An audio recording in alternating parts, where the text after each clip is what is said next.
नमस्कार दोस्तों, बहुत बहुत स्वागत है आपका स्टडी IQ PCS में। आप हैं मेरे साथ और शाम के 6 बज चुके हैं दोस्तों। 6 बजे हमारा सेशन रहता है लूसेंट की हिस्ट्री। हम यहाँ पर इस सेशन में कवर करते हैं। तो लूसेंट को यहाँ पर कवर किया जा रहा है, तो सभी दोस्त सेशन से जुड़ेंगे और आज इसका 14वां सेट हम यहाँ पर लगा रहे हैं, 14th सेट लगा रहे हैं और हिस्ट्री को कवर कर रहे हैं। तो बिना किसी देरी के जुड़ेंगे सेशन से और देखते हैं पहला क्वेश्चन क्या कहता है। आई होप आप सब लोग अच्छे होंगे और सभी दोस्तों को बहुत बहुत गुड इवनिंग। आई होप आप सब लोग अच्छे होंगे और अपने एग्जाम की तैयारी अच्छे से कर रहे होंगे। तो कहता है पहला क्वेश्चन, कहता है who among the following appointed Ibn Battuta as the chief qazi of Delhi. तो इब्न बतूता कौन थे? इब्न बतूता एक मोरक्कन ट्रैवलर थे जो कि भारत में आए थे। कब? मोहम्मद बिन तुगलक के जमाने में। मोहम्मद बिन तुगलक जब शासन कर रहे थे तब भारत के अंदर आए थे मोरक्कन ट्रैवलर इब्न बतूता, जिन्होंने अपनी किताब लिखी है जिसमें उन्होंने अपनी यात्राओं के बारे में जिक्र किया है, वो है रिहला। रिहला किताब लिखी है किन्होंने? मोहम्मद बिन तुगलक के समय पर आए मोरक्कन ट्रैवलर इब्न बतूता ने।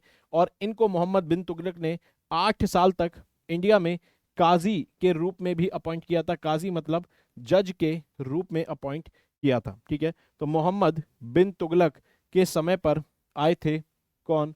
इब्न बतूता, जो कि एक मोरक्कन ट्रैवलर थे और इंडिया में आए थे। ठीक है, चलिए अगला क्वेश्चन कहता है who among the following was not a Nobel under Alauddin Khilji. Alauddin Khilji के समय पर इनमें से कौन उनके एक नोबल यानी कि उनके राज्य में एक ऑफिसर नहीं हुआ करते थे? ठीक है, तो इनमें से कौन नहीं हुआ करते थे? तो ये जो है मुनीम खान दरअसल एक नोबल हुआ करते थे, एक जनरल हुआ करते थे हुमायूं और अकबर के समय पर। हुमायूं और अकबर के समय पर मुनीम खान एक जनरल, एक नोबल हुआ करते थे। कब? हुमायूं और अकबर के समय पर। बाकी तीनों आपको दिखेंगे कि अलाउद्दीन खिलजी के समय पर नोबल हुआ करते थे और आइन उल मुल्तानी तो खिलजी के समय पर भी आपको मिलेंगे। ठीक है, खिलजी और तुगलक दोनों के समय पर आपको देखने को मिलेंगे। खिलजी शासक आपको कहाँ मिलेगा? दिल्ली सल्तनत में सबसे पहले आपको मिलते हैं। सबसे पहले आपको मिलते हैं स्लेव डायनेस्टी के अंदर भी आपको सबसे पहले दिखेंगे कुतुबुद्दीन ऐबक की जो कुतुबी ट्राइब होती है उसका साम्राज्य मिलेगा। सेकंड आपको इलबारी ट्राइब का शासन मिलेगा स्लेव डायनेस्टी में। और इलबारी ट्राइब से कौन आते हैं? इलबारी ट्राइब से आते हैं इल्तुतमिश। ठीक है, इल्तुतमिश। सेकंड नंबर पे आपको दिल्ली सल्तनत में मिलती है खिलजी डायनेस्टी और इसकी शुरुआत कौन करता है? जलालुद्दीन खिलजी। और इनके बाद आते हैं अलाउद्दीन खिलजी। ठीक है, तो 1206 से 1290 तक स्लेव डायनेस्टी चलती है। 1290 से 1320 तक चलती है खिलजी डायनेस्टी। खिलजी के बाद आते हैं तुगलक आते हैं। ठीक है, और घियाजुद्दीन तुगलक इसकी स्थापना करते हैं। ठीक है, घियाजुद्दीन तुगलक इसकी स्थापना करते हैं और ये शासन यहां पर आपको दिखेगा 1320 से लगभग 1413 तक। ठीक है, 1413 तक आपको तुगलक साम्राज्य दिखेगा और सबसे ज्यादा लंबे समय तक शासन करने वाला दिल्ली सल्तनत में सबसे लंबे समय तक शासन करने वाला जो साम्राज्य था वो था तुगलक साम्राज्य। 93 ईयर्स तक शासन किया था। और खिलजी साम्राज्य सिर्फ 30 साल तक आपको दिखेगा। सबसे छोटे समय तक शासन किया था खिलजी साम्राज्य ने। हालांकि इतने छोटे समय में पूरी इंडिया, मतलब आप देखेंगे नॉर्थ से पूरा साउथ तक, सिर्फ मदुरई को अगर छोड़ दें, सिर्फ वहां तक रामेश्वरम तक जाकर आए थे और पूरे इंडिया पे लगभग कब्जा था 30 साल में खिलजी साम्राज्य के समय पर। चौथे नंबर पर आपको मिलेगी सैयद डायनेस्टी। सैयद डायनेस्टी आपको मिलेगी 1414 से 1451 तक सैयद डायनेस्टी। खिजर खान इसकी स्थापना करते हैं। ठीक है, खिजर खान इसकी स्थापना करते हैं। 5वें नंबर पर आपको और आखिरी जो साम्राज्य मिलता है दिल्ली सल्तनत में वो है लोदी डायनेस्टी। लोदी डायनेस्टी, ठीक है। लोदी डायनेस्टी आपको देखने को मिलेगी, जिसमें बहलोल लोदी इसकी स्थापना करते हैं, और इनका साम्राज्य चलता है 1451 से 1526 तक। 1451 से लगभग 1526 तक शासन चलता है। और फिर आप देखते हैं कि फर्स्ट बैटल ऑफ पानीपत होता है। फर्स्ट बैटल ऑफ पानीपत होता है कब? 1526 में। बाबर बाबर और इब्राहिम इब्राहिम लोदी के बीच, ठीक है। फर्स्ट बैटल ऑफ पानीपत होता है बाबर और इब्राहिम लोदी के बीच, और फिर दिल्ली सल्तनत का एंड हो जाता है और शुरुआत होती है मुगल साम्राज्य की, ठीक है। तो दिल्ली साम्राज्य में, दिल्ली सल्तनत में हम पढ़ते हैं कौन कौन से? एक तो स्लेव डायनेस्टी, स्लेव में भी पढ़ते हैं दो, एक कुतुबी और एक इल्बारी ट्राइब, दो ट्राइब्स का शासन। उसके बाद खिलजी पढ़ते हैं, खिलजी में जलालुद्दीन और अलाउद्दीन खिलजी। और तुगलक साम्राज्य पढ़ते हैं, जिसमें गियाजुद्दीन तुगलक ने शुरुआत की थी तुगलक साम्राज्य की। उसके बाद सैयद डायनेस्टी पढ़ते हैं, और फिर लास्ट में पढ़ते हैं लोदी डायनेस्टी। अगला क्वेश्चन पूछता है हु अगला क्वेश्चन कहता है Malik Kafur was whose general. Malik Kafur इनमें से कौन से शासक के जनरल हुआ करते थे? तो मलिक कफूर थे, जनरल जो थे मलिक कफूर अलाउद्दीन खिलजी के जनरल हुआ करते थे, ठीक है। अलाउद्दीन खिलजी के जनरल हुआ करते थे, ठीक है। अलाउद्दीन खिलजी के जनरल हुआ करते थे मलिक कफूर, जो कि साउथ इंडिया तक जिन्होंने फैलाव किया था। साउथ इंडिया तक खिलजी साम्राज्य का फैलाव जो किया था वो मलिक कफूर ने किया था, और रामेश्वरम तक गए थे और वहां जाकर एक मस्जिद भी बनाई थी, ठीक है। रामेश्वरम तक गए थे और वहां पर जाकर एक मस्जिद भी बनाई थी। अगला क्वेश्चन कहता है in medieval India what did the term jital refers to. Medieval India में ये जो टर्म है जित्तल, इसका मतलब क्या है, ठीक है। मिडिवल इंडिया में टर्म जित्तल का मतलब क्या है? तो मिडिवल इंडिया में आप देखेंगे इल्तुतमिश के समय पर, जो कि एक स्लेव डायनेस्टी के शासक थे। स्लेव डायनेस्टी का शासन चलता है 1206 से 1290 तक। तो स्लेव डायनेस्टी में इल्बारी ट्राइब से आते थे कौन? इल्तुतमिश इल्बारी ट्राइब से आते थे। पिताजी थे, फादर थे किनके? रजिया सुल्तान के, ठीक है। इल्तुतमिश आते हैं, ठीक है। और इनके समय पर जो कॉइन्स चलते थे, एक सिल्वर कॉइन्स चलता था, सिल्वर कॉइन जिसको कहा जाता था टंका, और कॉपर कॉइन चलता था जिसको कहते थे जित्तल, ठीक है। जित्तल था कॉपर कॉइन, ठीक है। जित्तल था कॉपर कॉइन और सिल्वर चलता था टंका। अगला क्वेश्चन कहता है Who among the following sultans of Delhi had accepted the suzerainty of the Timurid ruler Mirza Shahrukh? ठीक है, कौन से सुल्तान थे, कौन से शासक थे दिल्ली के, जिन्होंने तिमुरिद डायनेस्टी, अगर आप देखेंगे तिमुरिद डायनेस्टी कहां पर चलती थी? तिमुरिद डायनेस्टी में देखेंगे तो आज का टर्की, ईरान, इराक और उज्बेकिस्तान, मतलब एक बहुत बड़ा एरिया था जिसमें सेंट्रल एशिया और आज का ईरान, इराक, टर्की, ये सारे देश कवर होंगे। और कैपिटल इनकी जो हुआ करती थी तिमुरिद डायनेस्टी की, एक थी समरकंद। समरकंद कहां पर? उज्बेकिस्तान में। दूसरी कैपिटल थी हेरात। हेरात कहां पर? अफगानिस्तान में, ठीक है, अफगानिस्तान में। तो तिमुरिद साम्राज्य चल रहा था यहां पर। और तैमूर के बेटे थे कौन? शाहरुख। मिर्जा शाहरुख जो थे ये तैमूर के बेटे थे, और तैमूर के बाद तिमुरिद डायनेस्टी में इनका शासन चलता है। और जब 1398 में तुगलक साम्राज्य का शासन चल रहा होता है, भारत में तुगलक साम्राज्य चल रहा होता है। 1398 में इन्वेजन करते हैं तैमूर भारत में इन्वेजन करता है, और लगभग 3 दिन तक दिल्ली में लूटपाट चलती है। दिल्ली में लूटपाट और कत्लेआम चलती है बहुत बुरी तरह। और 1398 में। इसके बाद जब वापस जाता है तैमूर तो यहाँ पर छोड़ जाता है किसको, खिज्र खान को, खिज्र खान को।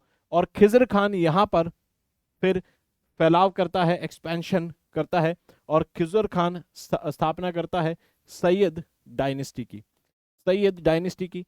और खिज्र खान सुल्तान का टाइटल अडॉप्ट नहीं करता है, सुल्तान का टाइटल अडॉप्ट नहीं करता है, अपनी लॉयल्टी रखता है कहाँ पर, तैमूर का जो साम्राज्य है उसमें। और फिर उनके जो बेटे होते हैं मिर्जा शाहरुख, मिर्जा शाहरुख के प्रति अपनी लॉयल्टी दिखाता है, सुजरेनिटी दिखाता है, ठीक है। अपने दिल्ली की सुजरेनिटी किसके पास दिखाता है, तैमुरिद शासक मिर्जा शाहरुख को, ठीक है। चलिए, तो कौन है इसमें से, खिज्र खान, जो कि भारत में सैयद डायनेस्टी की स्थापना करते हैं। सैयद डायनेस्टी जो कि चौथे नंबर की डायनेस्टी है, 1414 से 1451 तक भारत में शासन चलता है सैयद साम्राज्य का। अगला क्वेश्चन कहता है, विद रेफरेंस टू दिल्ली सल्तनत who was the founder of Syed dynasty. Syed dynasty के फाउंडर आपको इनमें से कौन दिखेगा, ठीक है। सैयद डायनेस्टी का फाउंडर आपको इनमें से कौन दिखेगा, तो सैयद डायनेस्टी किसने फाउंड की थी, खिज्र खान ने। कौन छोड़ के गया था खिज्र खान को यहाँ पर, तैमूर। और तैमूर भारत में कब आया था, तैमूर 1398 में भारत में आया था, ठीक है। तैमूर 1358 में 98 में 1398 में भारत में आया था। Which of the following sultans founded a town where Agra now stands. यानी कि आगरा की स्थापना किसने की थी, ठीक है। आगरा की स्थापना इनमें से किसने की थी, आगरा की स्थापना किसने की थी, तो आगरा की स्थापना की थी सिकंदर लोदी ने। सिकंदर लोदी ने आगरा की स्थापना की थी। और सिकंदर लोदी लोदी साम्राज्य के एक इंपॉर्टेंट शासक थे। और सिकंदर लोदी जो थे, सिकंदर लोदी भी काफी ज्यादा क्रूअल शासक माने जाते हैं, क्रूअल और इंटॉलरेंट, क्रूअल और इंटॉलरेंट शासक थे। कौन, सिकंदर लोदी। और 1504 के अंदर, 1504 में आगरा सिटी की स्थापना की थी और इंट्रोड्यूस किया था लैंड मेजरमेंट के लिए, लैंड मेजरमेंट के लिए, ताकि रेवेन्यू का असेसमेंट किया जा सके, जो रेवेन्यू है उसको कलेक्ट करने में कोई दिक्कत ना हो। इसीलिए यहां पर लैंड मेजरमेंट का सिस्टम गज ए सिकंदरी, गज ए सिकंदरी, गज ए सिकंदरी की शुरुआत की थी किसने, सिकंदर लोदी ने, ठीक है। सिकंदर लोदी ने गज ए सिकंदरी की शुरुआत की थी और जजिया इंट्रोड्यूस कर दिया था, जजिया फिर से इंट्रोड्यूस कर दिया था। जजिया यानी कि जो नॉन मुस्लिम्स होते हैं उनको अपनी प्रोटेक्शन के लिए टैक्स देना होता है, और ये एक तरह से क्रूअल टैक्स माना जाता है, डिस्क्रिमिनेटरी। और जजिया इन्होंने इम्पोज कर दिया था, इसीलिए क्रूअल और इंटॉलरेंट शासक थे सिकंदर लोदी। और पर्शियन में लिखा करते थे, पर्शियन में लिखा करते थे।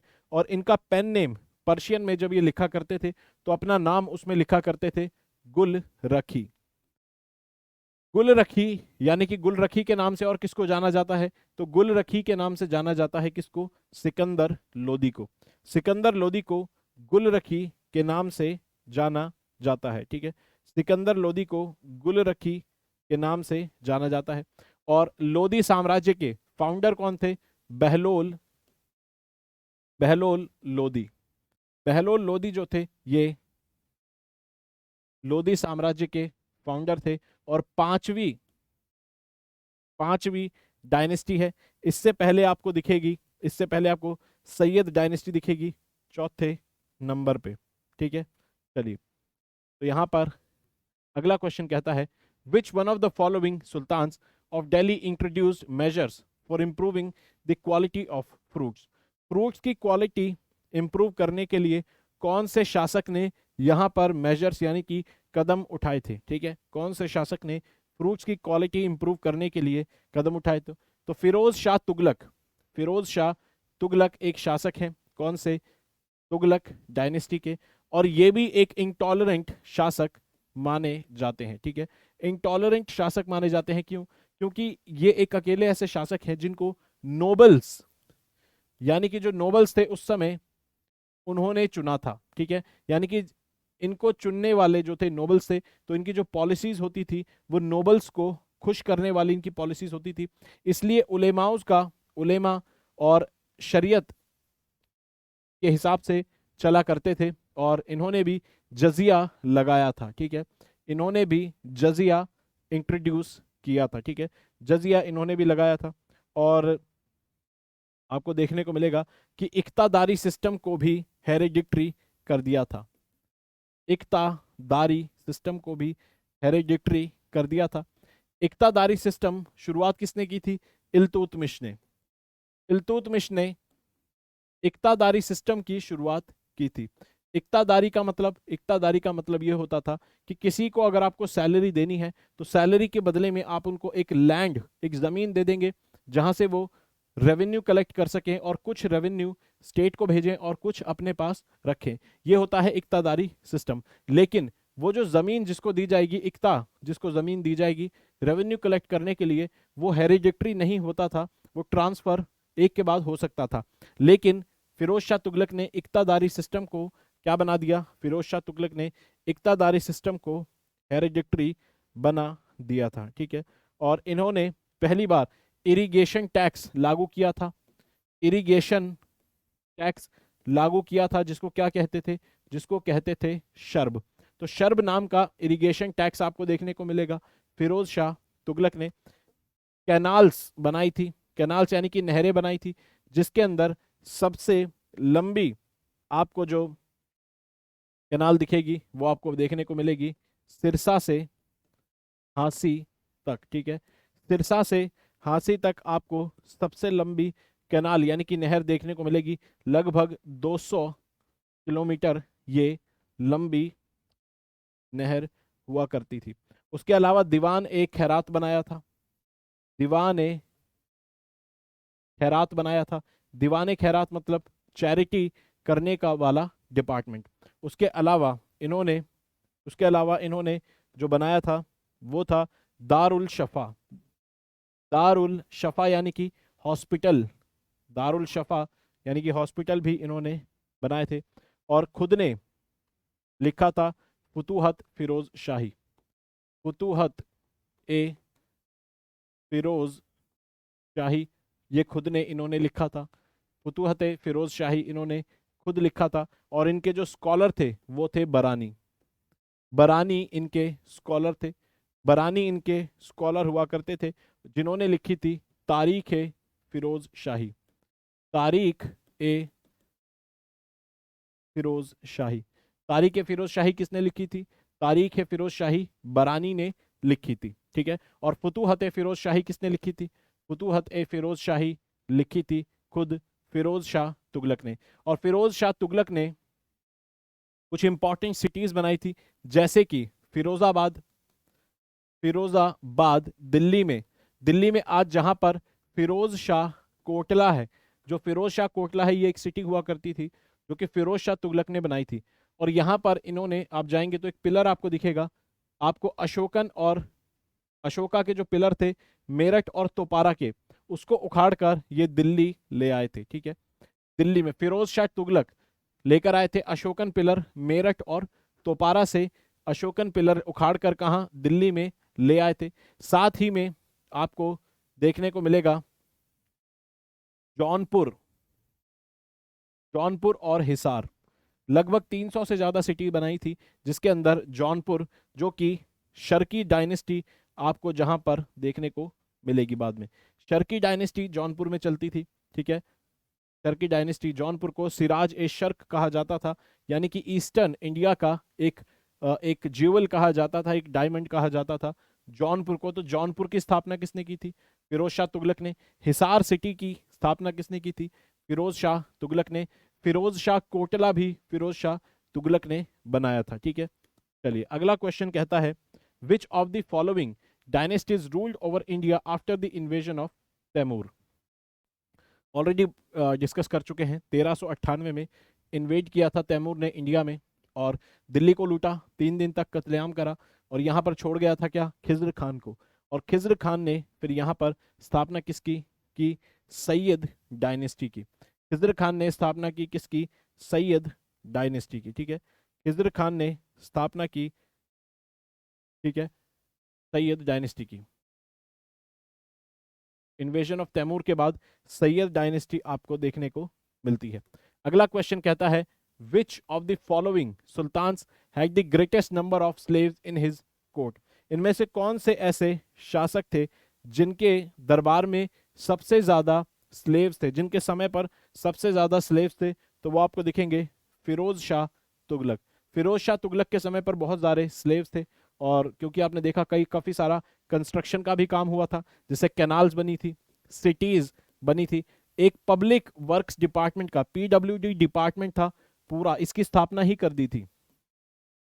तो पीडब्ल्यूडी डिपार्टमेंट यानी कि पब्लिक वर्क्स डिपार्टमेंट की स्थापना कर दी थी किन्होंने? फिरोज शाह तुगलक ने। और इनके समय पर आपको काफी ज्यादा मजदूर और स्लेव्स देखने को मिलेंगे, काफी ज्यादा मजदूर और स्लेव्स देखने को मिलेंगे। Which of the following sultans provided employment to unemployed? कौन से शासक ने जो अनएम्प्लॉयड लोग थे उनको एम्प्लॉयमेंट प्रोवाइड करी थी? कौन से शासक ने अनएम्प्लॉयड लोगों को एम्प्लॉयमेंट प्रोवाइड करी थी? तो वो है फिरोज शाह तुगलक। फिरोज शाह तुगलक के समय पे आप फिर से वही बात, इंफ्रास्ट्रक्चर काफी बना था, सिटीज बनी थी, कैनाल्स बने थे, उसके अलावा आप देखेंगे तो इरिगेशन का भी काम हुआ था, ठीक है, हॉस्पिटल्स बने थे। तो फिरोज शाह तुगलक के समय पर आपको मजदूर और स्लेव्स दिखेंगे, और अनएम्प्लॉयड लोगों को भी काम इस समय मिला था। कहता है when he attend kingship he was quite independent of rules and orders of शरीयत। यानी कि ऐसे शासक की यहाँ पर बात कर रहा है कि जो शासक इस समय जब पावर में आया तो इस शासक ने ना तो शरीयत के हिसाब से अपने साम्राज्य को चलाया और ना ही किसी किनशिप के आधार पर, ठीक है, और अपने और भी कोई जो रूल्स होते थे रिलीजन के या फिर किनशिप के। किनशिप मतलब जैसे कि आपके रिलेटिव्स का आपके ऊपर इन्फ्लुएंस होना। तो ऐसे शासक कौन थे जो कहते थे? ये वही शासक हैं जिन्होंने ये बात भी कही थी कि किंगशिप नोज नो किनशिप, यानी कि जब आप शासन व्यवस्था चलाते हैं तो कोई भी आपका सगा संबंधी नहीं है, आप सभी लोगों को एक नजरिए से देखेंगे, अपने राज्य के लोगों के, प्रजा की नजर से ही देखेंगे। ये बात किसने कही थी? ठीक है, और ये बात कौन कर रहा है? इसका जिक्र किया था बरानी ने। बरानी कौन है? बरानी फिरोज शाह तुगलक के समय पर स्कॉलर थे। तो ये बताते हैं कि कोई ऐसे शासक थे जो कि कहते थे कि भाई किंगशिप नोज नो किंगशिप, और यहां तक कि वो शरीयत के रूल्स को भी नहीं मानते थे अगर वो स्टेट में इंटरफेरेंस करता है, तो अगर राज्य चलाने में इंटरफेरेंस करता है तो उसको भी नहीं मानते थे। वो थे अलाउद्दीन खिलजी। अलाउद्दीन खिलजी ने उलेमा और मौलवी जो होते थे, उलेमा और मौलवी जो हुआ करते थे, इनका भी इंटरफेरेंस बहुत ज़्यादा कम कर दिया था, बहुत ज़्यादा कम कर दिया था। यहाँ तक कि जो ज़मीन दान में मिलती थी उलेमाओं को, रिलीजियस लीडर्स को, उस ज़मीन का दान में मिलना भी बंद करवा दिया था अलाउद्दीन खिलजी ने। ठीक है, अगला क्वेश्चन देखते हैं। कहता है who was the first ruler of the slave dynasty? Slave dynasty की शुरुआत हम देखते हैं 1206 से शुरुआत होती है और 1290 तक इसमें शासन चलता है। किसका? स्लेव डायनेस्टी का। स्लेव डायनेस्टी का। और इसके अंदर आप देखेंगे सबसे पहले जो शासक थे वो थे कुतुबुद्दीन ऐबक। ठीक है, वो थे कौन? वो थे कुतुबुद्दीन ऐबक, पहले शासक आपको देखने को मिलेंगे स्लेव डायनेस्टी के। कुतुबुद्दीन ऐबक के जो साम्राज्य था वो 1206 से 1210 तक चलता है, जिसके अंदर आप देखेंगे कि इन्होंने अपने आप को टाइटल अज्यूम किया था। किसका? सुल्तान का टाइटल इन्होंने अज्यूम किया था। साथ ही में लख बख्श के नाम से जाना जाता था। लख बख्श के नाम से जाना जाता था क्योंकि काफी ज्यादा डोनेशंस दिया करते थे, इसीलिए कुतुबुद्दीन ऐबक को लख बख्श के नाम से भी जाना जाता है। तो पूछेगा कि भाई लख बख्श के नाम से किसको जाना जाता है? तो कुतुबुद्दीन ऐबक को लख बख्श के नाम से जाना जाता था। और कुव्वत उल इस्लाम मॉस्क बनाई गई थी दिल्ली में कुतुब मीनार के पास। आप देखेंगे तो कुव्वत उल इस्लाम मॉस्क आपको देखने को मिलेगी, ये भी कुतुबुद्दीन ऐबक ने बनवाई थी। और कुतुब मीनार की शुरुआत कंस्ट्रक्शन की शुरुआत भी किन्होंने की थी? कुतुबुद्दीन ऐबक ने। बात अलग है कि इसको कंप्लीट नहीं कर पाए थे। ठीक है, तो कुतुबुद्दीन ऐबक ने शुरुआत करी कुतुब मीनार की।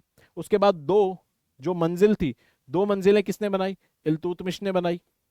3 मंजिल इल्तुतमिश ने बनाई। और लास्ट की जो 2 मंजिल थी, लास्ट की जो 2 मंजिल थी वो फिरोज शाह तुगलक ने बनवाई। लास्ट की जो 2 मंजिल थी वो फिरोज शाह तुगलक कंप्लीट करवाते हैं कुतुबुद्दीन ऐबक में। ठीक है, चलिए। और चौगान खेलते वक्त, चौगान खेलते वक्त कुतुबुद्दीन ऐबक की मृत्यु हो जाती है। चौगान खेलते वक्त कुतुबुद्दीन ऐबक की मृत्यु हो जाती है। अगला क्वेश्चन कहता है, who was the ruler of Devagiri at the time of Alauddin Khilji, Khilji's invasion. Alauddin Khilji जो है इन्वेड करते हैं, ठीक है, देवगिरी को। देवगिरी का इन्वेजन करते हैं अलाउद्दीन खिलजी सबसे पहले 1294 में। लूटपाट करके चले जाते हैं, लूटपाट करके देवगिरी से चले जाते हैं और बहुत सारी लूटपाट करके जब ले जाते हैं और जब वापस जाते हैं तो दिल्ली में जाकर, दिल्ली में जाकर अपने चाचा और अपने father in law Jalaluddin, Jalaluddin Khilji, Jalaluddin Khilji की हत्या कर देते हैं और खुद दिल्ली के सुल्तान बन जाते हैं, दिल्ली के शासक बन जाते हैं। उसके बाद फिर आप देखेंगे 1308 के अंदर, 1308 के अंदर फिर से भेजते हैं ये अपना एक्सपेडिशन। कहां पर? देवगिरी में। और इस समय कौन जाता है? मलिक कफूर। मलिक कफूर जो कि इनका मिलिट्री जनरल होता है, वो जाता है एक लार्ज आर्मी लेकर। और देवगिरी जो है यहाँ पर यादव लोगों का साम्राज्य था। यानी ये कहा जाता है, पूरा सेंटेंस अगर बोलेंगे तो यादवाज ऑफ देवगिरी, तो यादवाज ऑफ देवगिरी, तो यादवाज ऑफ देवगिरी में यादवाज का शासन चल रहा था। मलिक कफूर फिर से 1308 में जाते हैं और इस समय जो शासक यहाँ पर शासन कर रहे थे वो थे रामचंद्र देव। रामचंद्र देव यहाँ पर जाते हैं और ये कोऑपरेट करते हैं और वापस इनको अलाउद्दीन खिलजी रामचंद्र देव को शासन दे देते हैं। लेकिन एक शर्त ये कि साउथ में जब जाएंगे, अलाउद्दीन खिलजी जब साउथ में जाएगा तो रामचंद्र देव उसका समर्थन करेंगे। यानी कि अलाउद्दीन खिलजी को साउथ में जाने के लिए जो हेल्प मिली थी वो रामचंद्र देव से मिली थी। ठीक है, चलिए। और आप जानते हैं यहाँ पर डी जो ऑप्शन है, राणा रतन सिंह, ये चित्तौड़ के शासक थे। राणा रतन सिंह, जिनके बारे में आपने पद्मावत जो कहानी है, कविता है, पद्मावत कविता किसने लिखी थी? मलिक मोहम्मद जयासी ने। ठीक है, मलिक मोहम्मद जयासी ने लिखी थी पद्मावत। और पद्मावत में जिक्र मिलता है कि अलाउद्दीन खिलजी ने जब राजस्थान पे चढ़ाई की थी तो वहां पर चित्तौड़ में जब अलाउद्दीन खिलजी ने अटैक किया था तो वहां पर राणा रतन सिंह से उनका युद्ध हुआ था। और यहीं पे रानी पद्मावती के बारे में भी पता चलता है, जिन्होंने जौहर अटेम्प्ट किया था, जिन्होंने जौहर किया था। और ये बात कहाँ की है? चित्तौड़ की। और चित्तौड़ के थे राणा रतन सिंह। अलाउद्दीन खिलजी में राजस्थान में जब गए थे तो राजपूतों से इनका सामना हुआ था, जिसमें रणथंबोर इन्होंने जीता था। रणथंबोर एक सबसे सुरक्षित किला, सबसे सुरक्षित दुर्ग माना जाता था। जलालुद्दीन खिलजी भी नहीं जीत पाए थे इसको, लेकिन फिर बाद में अलाउद्दीन खिलजी जाते हैं और फिर रणथंबोर में युद्ध होता है और रणथंबोर, सबसे पहले रणथंबोर पे कब्जा करते हैं, फिर बाद में चित्तौड़ पर कब्जा होता है अलाउद्दीन खिलजी का जब राजस्थान का एक्सपीडिशन की बात होती है। ठीक है, चलिए। अगला क्वेश्चन कहता है, which of the following sultan of Delhi was known as the Lakhbakhsh. Lakhbakhsh इनमें से कौन से दिल्ली सुल्तान को कहा जाता था? तो अभी हम देख चुके हैं कि कुतुबुद्दीन ऐबक को लखबख्श के नाम से जाना जाता था, क्योंकि कुतुबुद्दीन ऐबक काफी ज्यादा डोनेशन किया करते थे। अगला क्वेश्चन कहता है, Mohammad bin Tughlaq shifted his capital from Delhi to कहां पर? ठीक है, तो मोहम्मद बिन तुगलक एक तुगलक शासक थे और इनका नाम जो था वो जौना खान भी था। ठीक है, जौना खान भी इनका नाम हुआ करता था और इन्होंने कैपिटल शिफ्ट करी थी कहां से? दिल्ली से महाराष्ट्र में दौलताबाद, दौलताबाद या फिर देवगिरी। देवगिरी कैपिटल शिफ्ट की थी। क्यों? क्योंकि दिल्ली में नॉर्थ वेस्ट से इन्वेजन हुआ करते थे। दिल्ली में नॉर्थ वेस्ट से इन्वेजन्स हुआ करते थे। मंगोलों के इन्वेजन इस समय काफी ज्यादा रहते थे। जैसे कि तैमूर एक मंगोल था। तैमूर एक मंगोल था। चंगेज खान एक मंगोल था। चंगेज खान का भी इन्वेजन अवॉइड किया था इल्तुतमिश ने। खिलजी के समय पर, खिलजियों के समय पर भी दिल्ली तक मंगोल आए थे और काफी कत्लेआम हुआ था। तो मंगोलों के इन्वेजन होते रहते थे। तो दिल्ली राजधानी थी और इसको अगर इन्वेजन से बचाना था तो स्टेबल जगह ऐसी लेके जाना था, तो दौलताबाद शिफ्ट किया। लेकिन 2 साल बाद वापस आना पड़ा दिल्ली। 2 साल बाद वापस दिल्ली ही आना पड़ा। क्यों? क्योंकि दौलताबाद में पानी की बहुत ज्यादा कमी थी। पानी की कमी के कारण वापस दिल्ली आना पड़ा। और इसीलिए आप देखेंगे कि ये जो एक्सपेरिमेंट था मोहम्मद बिन तुगलक का, एक फेल्ड एक्सपेरिमेंट माना जाता है। लगभग 1000 किलोमीटर से भी ज्यादा का डिस्टेंस है दौलताबाद और दिल्ली में। और उस समय 1000 किलोमीटर ट्रैवल करने से कई लोग रास्ते में ही मारे गए थे। ठीक है, तो यहां पर अगर आप देखेंगे कहाँ गए थे, दिल्ली से दौलताबाद। अगला क्वेश्चन कहता है Timur invaded India during the reign of. During the reign of कौन से, किस समय आए थे? तैमूर का इन्वेजन हुआ था 1398 में। उस समय तुगलक तुगलक साम्राज्य चल रहा था। और तुगलक साम्राज्य के कौन से शासक यहां पर शासन कर रहे थे? तो वो थे मोहम्मद शाह तुगलक।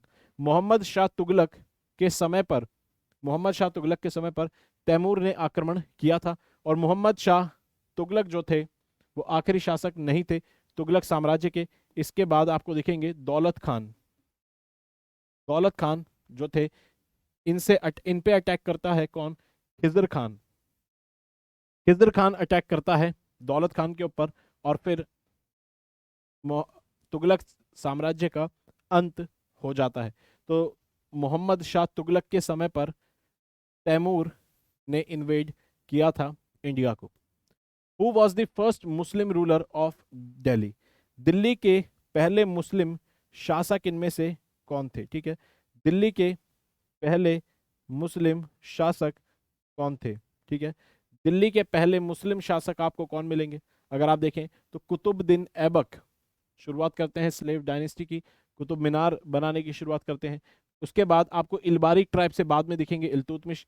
इल्तुतमिश की बेटी है रजिया सुल्तान। और फिर बाद में आपको मिलेंगे इलबारी ट्राइब में ही, सेकंड इलबारी ट्राइब में मिलेंगे बलबन, जो अपने आप को जिले इलाही का टाइटल जिसने दिया हुआ था बलबन ने, यानी कि shadow of God. Shadow of God, Balban ने खुद को जिले इलाही का टाइटल दिया हुआ था। तो कुतुबुद्दीन ऐबक पहले मुस्लिम शासक थे। Who among the following sultans build the fifth storey of Qutub Minar? Qutub Minar की फिफ्थ स्टोरी कौन से शासक ने बनवाई थी? ठीक है, कुतुब मीनार की फिफ्थ स्टोरी कौन से शासक ने बनवाई थी? तो ऑलरेडी देख चुके हैं कि फिरोज शाह तुगलक ने फिफ्थ स्टोरी बनाई थी। शुरुआत कुतुबुद्दीन ऐबक ने की थी। फिर 2 स्टोरी इल्तुतमिश ने बनाई, 2 मंजिलें इल्तुतमिश ने बनाई। और आखिरी की मंजिलें जो बनवाई थी फिरोज शाह तुगलक ने बनाई थी। आखिरी की मंजिलें फिरोज शाह तुगलक ने बनवाई थी। Which of the following rulers from Central Asia conquered north India in 1192? 1192 में कौन से शासक ने इंडिया पर अटैक किया था? और अच्छे से जानते हैं, मोहम्मद घोरी जो है, मोहम्मद घोरी ने इंडिया पर अटैक किया था, जो कि एक सेंट्रल एशियन शासक था। 1191 में बैटल ऑफ तराइन हुई थी, first battle of Tarain Prithviraj Chauhan से, जिसके अंदर मोहम्मद घोरी की हार हुई थी। इसके बाद मोहम्मद घोरी का दोबारा से युद्ध हुआ था सेकेंड बैटल ऑफ तराइन में। सेकेंड बैटल ऑफ तराइन में पृथ्वीराज चौहान से, जिसके अंदर मोहम्मद घोरी जीत जाता है। और फिर इंडिया में शुरुआत होती है किसकी? मुस्लिम साम्राज्य की। और मोहम्मद घोरी का ही टर्किश स्लेव हुआ करता था। टर्किश स्लेव हुआ करता था कौन? कुतुबुद्दीन ऐबक। कुतुबुद्दीन ऐबक कौन था? कुतुबुद्दीन ऐबक एक टर्किश स्लेव और इनका मिलिट्री जनरल हुआ करता था मोहम्मद घोरी का। और मोहम्मद घोरी छोड़ के जाता है इंडिया के अंदर टर्किश स्लेव कुतुबुद्दीन ऐबक को। और फिर यहाँ से शुरुआत होती है किसकी? इंडिया के अंदर इस्लामिक साम्राज्य की और मुस्लिम डायनेस्टी की शुरुआत इंडिया में होती है। तो कहता है कि भाई किसने किया था? तो अगर आप देखेंगे मोहम्मद घोरी ने, ठीक है, मोहम्मद घोरी आपको यहाँ पर दिखेगा सी। अगला क्वेश्चन कहता है who of the following was the first women ruler of medieval India. First women ruler of medieval India आपको इनमें से कौन देखने को मिलता है, ठीक है, फर्स्ट वुमेन रूलर आपको कौन देखने को मिलता है। तो इल्तुतमिश, इल्तुतमिश की बेटी थी कौन, रजिया सुल्तान, और रजिया सुल्तान बनती है दिल्ली की पहली महिला रूलर। और ये पर्दे के बिना, यानी कि पर्दा नहीं करती थी, और पर्दे के बिना ये सारी मीटिंग्स अटेंड किया करती थी, पर्दे के बिना ही ये सारे नोबल्स को डील किया करती थी। और लेकिन इनको, हालांकि जो नोबल्स थे, जो नोबल्स थे दरबार में, वो अगेंस्ट रहते थे रजिया सुल्तान के, और रजिया सुल्तान की फाइनली ज़्यादा लंबे समय तक शासन नहीं चलता है और मृत्यु भी हो जाती है नोबल्स के, और इन्हीं के, इल्तुतमिश के ही एक दूसरे बेटे होते हैं, उन्हीं के हाथों रजिया सुल्तान की मृत्यु होती है। और इल्तुतमिश ने एक और काम किया था, इल्तुतमिश ने एक और काम किया था, कुतुबुद्दीन ऐबक ने, कुतुबुद्दीन ऐबक ने कैपिटल जो बसाई थी, कुतुबुद्दीन ऐबक ने जो कैपिटल बसाई थी वो लाहौर को कैपिटल बनाया था, और इल्तुतमिश ने ही कैपिटल लाहौर से दिल्ली शिफ्ट की थी, ठीक है। लाहौर से दिल्ली शिफ्ट जो कैपिटल की थी वो किसने की थी, वो इल्तुतमिश ने की थी। The city of Jaunpur was founded in the memory of, कौन से शासक के, कौन से शासक की मेमोरी में, किसकी याद के अंदर, किसकी याद में जौनपुर सिटी की स्थापना की गई थी। तो आप देखेंगे मोहम्मद बिन तुगलक को कहा जाता था जौना खान, ठीक है, मोहम्मद बिन तुगलक को जौना खान भी कहा जाता था। और फिरोज शाह तुगलक के समय पर जौनपुर सिटी की स्थापना होती है, जौनपुर सिटी की स्थापना होती है। तो मोहम्मद बिन तुगलक को जौना खान भी कहा जाता था, और फिरोज शाह तुगलक के समय पर स्थापना होती है किसकी, जौनपुर की, ठीक है। और मोहम्मद बिन तुगलक की याद में बनाया जाता है क्या, Jaunpur. Who among the following witnessed the reign of 7 sultans of Delhi. Delhi के 7 सुल्तान, दिल्ली में 7 सुल्तानों का साम्राज्य किसने देखा हुआ है, दिल्ली में 7 सुल्तानों का साम्राज्य शासन इनमें से किसने देखा हुआ है, ठीक है। तो दिल्ली में अमीर खुसरो ने, अमीर खुसरो ने बलबन से लेकर, बलबन से लेकर घियाजुद्दीन तुगलक तक, ठीक है, घियाजुद्दीन तुगलक तक, ठीक है, यानी कि इन्होंने अलाउद्दीन खिलजी, खिलजी साम्राज्य देखा है, स्लेव डायनेस्टी देखी है, स्लेव डायनेस्टी से आते हैं बलबन, ठीक है, और तुगलक साम्राज्य तक एक लंबा शासनकाल देखा है किसने, अमीर खुसरो ने, ठीक है। और अमीर खुसरो ने, आप देखेंगे खज़ैन उल फुतूह भी लिखी है, ठीक है, अमीर खुसरो ने आप देखेंगे खज़ैन, खज़ैन उल फुतूह किसने लिखी है, खज़ैन उल फुतूह लिखी है अमीर खुसरो ने, किसके लिए, अलाउद्दीन खिलजी का जो शासन है वो हमें खज़ैन उल फुतूह से पता चलता है। उसके अलावा अगर आप देखेंगे, ठीक है, तुगलक नामा, तुगलक नामा अगर देखेंगे तो इसमें घियाजुद्दीन, घियाजुद्दीन तुगलक, घियाजुद्दीन तुगलक के बारे में बताया गया है, कैसे वो पावर में आते हैं ये बात की गई है। ये किसने लिखी है, ये भी अमीर खुसरो ने लिखी है, ठीक है। अमीर खुसरो ने ही लिखा है क्या, अमीर खुसरो ने ही तुगलकनामा लिखा है। और खज़ैन उल फुतूह भी अमीर खुसरो ने ही लिखा है, जिसको तारीख ए अलाई भी कहते हैं, तारीख ए अलाई भी कहते हैं। खज़ैन उल फुतूह, तारीख ए अलाई किससे जुड़ा हुआ है, अलाउद्दीन खिलजी से। और तुगलकनामा जुड़ा हुआ है किससे, घियाजुद्दीन तुगलक से। और ये किसने लिखा था, अमीर खुसरो ने। तूती ए हिंद भी कहा जाता है अमीर खुसरो को, तूती ए हिंद भी कहा जाता है। फादर ऑफ कवाली भी कहा जाता है, father of qawwali, father of Urdu भी कहा जाता है अमीर खुसरो को। अमीर Khusro the parrot of India was born at, अमीर खुसरो का जन्म इनमें से कौन सी जगह पर हुआ था, ठीक है, अमीर खुसरो का जन्म इनमें से कौन सी जगह पर हुआ था। तो उत्तर प्रदेश में आज का जो कासगंज है, आज का जो कासगंज डिस्ट्रिक्ट है उत्तर प्रदेश में, आज का जो कासगंज डिस्ट्रिक्ट है, यहां पर जन्म हुआ था अमीर खुसरो का, और इसे उस समय कहा जाता था पटियाली। ठीक है, तो पटियाली आपको कहाँ मिलेगा? कासगंज डिस्ट्रिक्ट में।